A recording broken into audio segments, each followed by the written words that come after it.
भङ्गमाद्यद्घटा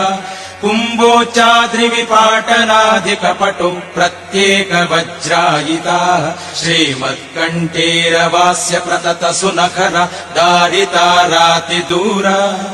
प्रध्वस्त्वध्वान्त शान्त प्रवितत मनस भावितानाकिवृन्दैः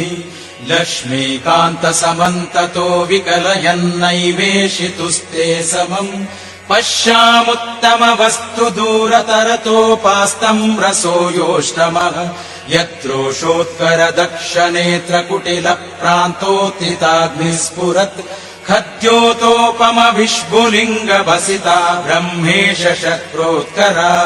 इति श्रीमदानन्दतीर्थ भगवत्पादाचार्य विरचितम् श्रीनरसिंहनखस्तोत्रम्।